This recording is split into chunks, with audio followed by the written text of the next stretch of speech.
Hello everybody and welcome to PESA Presents. Today we're going to be visiting an old favorite and actually the very first PESA Presents, Marge Matula and her marvelous mineral. Now for those that are not aware of this absolutely wonderful lady, Marge Matula is one of the charter members of PESA and she actually discovered her own mineral which is named after her, Matulaite, in the bottom corner. So here we go, but before ados are in any way further, just a quick thank you to all the people that helped submit some of the photos for this, and just massive thanks, of course, first of all to Marge, whom I interviewed for this some time ago.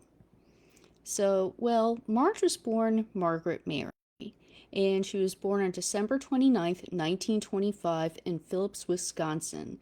She is still, fortunately, with us, thank God, and is absolutely adorable as always. Now, she was a trained nurse's aide and is also an accomplished painter. Now, Marge married a darling man, Vince Matula. He passed away in 2014, and they had 4 children, Kathleen, Linda, Thomas, and Michelle. Here she is with Vince, and Helen Groman right there is in the middle. So, in the late 1950s, a friend of theirs from Connecticut gave Marge and Vince a bag of minerals for their kids. But really, the two of them were the ones to get excited. They did a lot of camping and outdoor excursions with the family. Marge had not too much of an interest in it, but it was kind of burgeoning. Vince told me once that he gained a little bit of an interest in the natural sciences because our country had the honor of his service during World War II when he was stationed up in Alaska. Now, the one thing that Marge said was, which is so exciting about finding minerals and exploring for them, is, quote, "You're the first to see something that took 1,000,000 years to grow."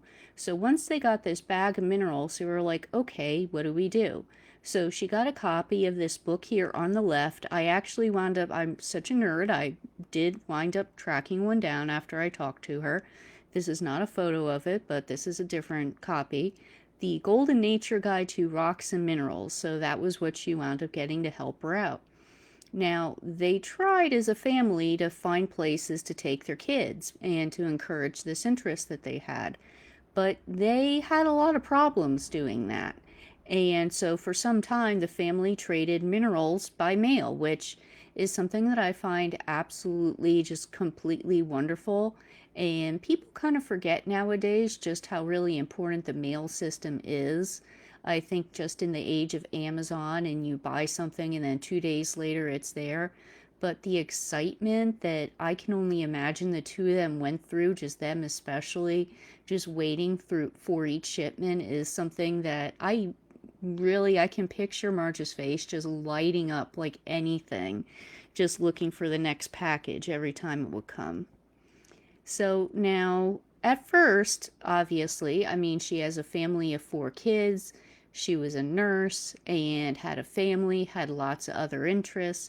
You don't have that much room for large specimens. Not that there's anything wrong with large specimens. You collect what makes you happy. But still, all the same, Marge just really starting out with a cabinet collection led her to a love of what are called micromounts, which is an industry term for very small mineral specimens. That doesn't make them any more or less valid than the large ones. It just means that they're smaller, more compact. And really, I personally think they're an understated art form in themselves because you got to have a specimen that when you look at it, it sums up just all the characteristics of a mineral, really. Kind of like almost, I don't know, like when you would look at something bigger and it's just like the glory of it before you, but then you have to kind of compact it. Now, Marge loved micromounting so much that in April of 1974, she began hosting her own workshops. And in 2002, she was inducted to the Micromounters Hall of Fame. And then on the right there, that's one of many photos I've gotten over the years of her from Johann Martens, a current member and former president. So thanks, Johann. Now, Marge and Vince were really getting frustrated by their lack of options. She was telling me in the interview that it was a weird combination of a bunch of things. They would go to a couple of places because back then there were a lot fewer regulations on places like mines and quarries. And mind you, they still followed the law because this is Marge and Vince and they wouldn't do anything but that.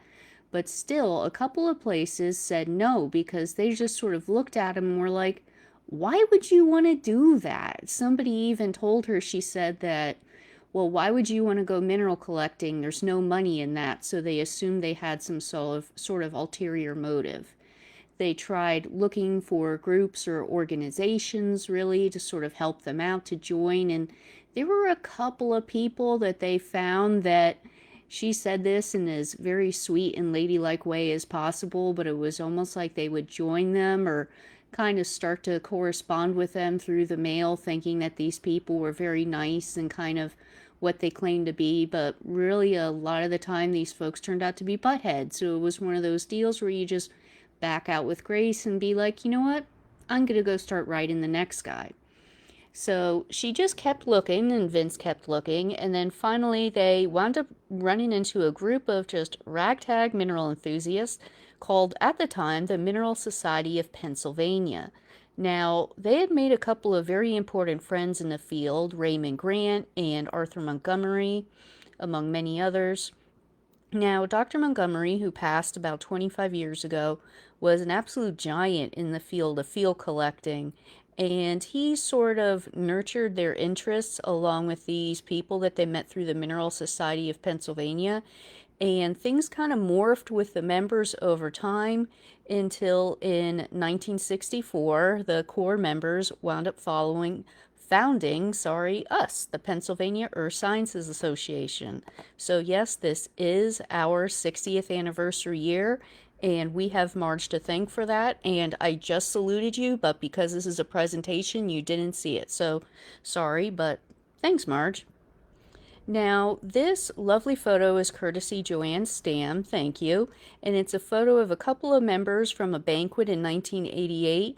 So if you pause and you kind of look over a few people's shoulders, you can kind of sort of see Marge poking her head out, but there's a lot of absolutely lovely, wonderful people in here that I miss dearly. I've been a member for roughly 25 years now, and there have been so many just absolute sweethearts that we have been blessed to know. Some of which, okay, so here is Helen Groman and then Marge at one of our mineral fests. And then in the back, doubtless hiding from his many fans, because you know what, this guy is a boss, is Don Pitkin. Now, I have wanted to put Tom in a presentation for how many years now, and every time I would ask him for a picture, he'd say something like, sometime later, kid, I don't deal with that internet stuff. So, Johan gave this to me, and I finally got him into there, so thank you, Johan, you're an absolute saint. There is, of course, Marge right there in the striped shirt at a cake cutting ceremony. It was one of our anniversaries.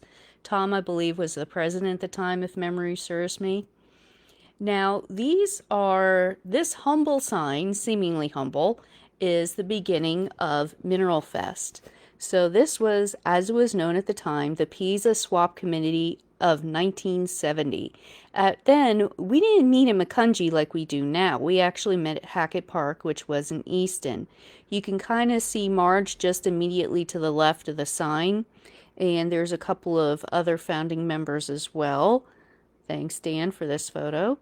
Now, speaking of Mineral Fest, every big event such as ours does have its legends over time. And there's a legend of Mineral Fest past still spoken of today, referenced in whispers of awe and silent wonder. This whole thing really goes a lot better if you read it in a James Earl Jones voice, which I did a couple of days ago, and I just started laughing maniacally. So what could this great wonder be that I've been hearing about for the past 25 years still at the last Mineral Fest? Marge's beef barbecue. Oh my holy God, that stuff is legendary. I've never had it, but there are people still talking about it to the point that I started laughing a while ago. I had this quote was on the page submitted, so thank you to Marie Stoves. And I thought it was really hysterical that she made the best, and you can tell it's best because it's all in capital, so it's like shouting it, right? Yeah, she was very, very good at that beef barbecue, so I've been told. Now, Marge earned the Bachman mine. It was a good collecting site as it was nearby to our home, safe for the kids, and good hunting because by that point they had found people that they felt comfortable hanging around and collecting with and whatnot. But there were still places that they wanted to find that were just physically safe for their kids. And so they were more or less hiking. The family were avid campers, hikers. They were really big into the outdoors. And they were walking along a trail by what was basically the dump of the Bachman mine, one of many dumps. And the Bachman mine, by the way, was of iron ore in Hellertown, PA.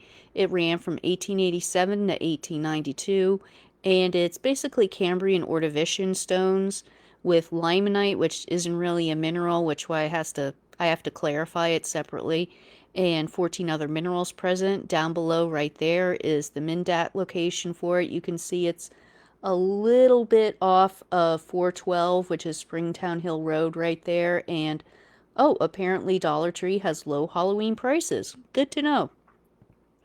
So the family often found these three minerals. Wavelite is my personal favorite out of the three, but there's quite a few that you can get. And then also goethite and turquoise. Goethite, sorry. And as Marge said, a lot of times you see something you're not able to identify. There is Marge, a Rhapsody in Blue, along with the late Sue McInnes, who was the first person that I ever met in the club. So thanks again to Johan for that picture. And that formula right there took Marge over 2 years basically to figure out and identify. So how did this all come about? Well, in 1975, they're on this hike, and she just looked down and she found this unique looking phosphate mineral. It's one of those things where she's kind of holding around in her hand and just looking at it this way and that. It's like, that's something different. I can't quite tell, but that's something different. And she kept trying and trying and trying to get people to listen to her about helping her with classification, and very few people would give their assistance. Finally, she wound up sending the sample to the Geologic Survey in Harrisburg even, and after over a year, they finally get back to her and were like, we can't do anything, but send it to this guy, Paul Moore. So Dr. Moore, who is since passed, was a great man, examines her specimens and finds it very, very similar to a few other specimens that have been passed through his hands, notably one in Germany about, I believe it was 6 months later after Marge, somebody found the same mineral but in a German locality.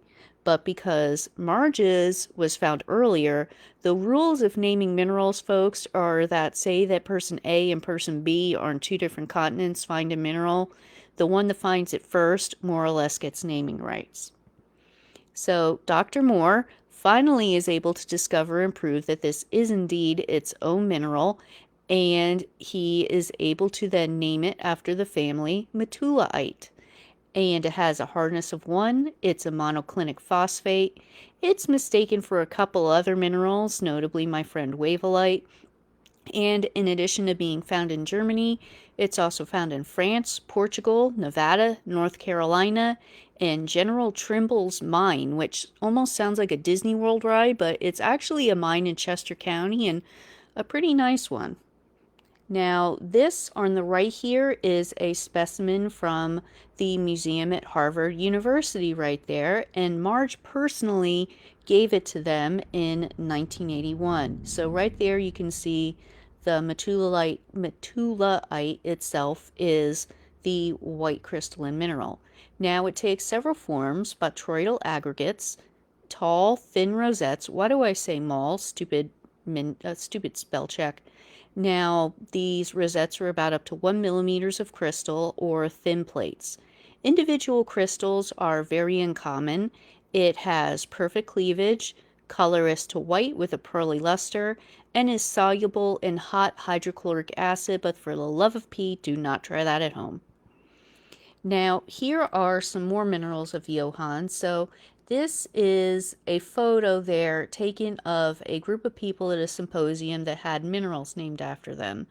And more contemporary to her finding and then Matulaite being named is Marge on the left right there. And the one thing that I noticed about this, without putting too fine a point, but Marge is the only woman. And that is quite, I hate to say it, that's a very noticeable thing. And it's one of the many, many things that I love and I always have loved about Marge is really, I know I've used this word before, but this lady has such incredible grace and dignity. She is a wonderful, brilliant person and is so very humble about it. And like, here's this quote right here. Most, meaning most minerals, are found by professional geologists or college professors, and not her words, little people like me. And no disrespect to Marge, but here's to you, the greatest little gal around. You're anything but.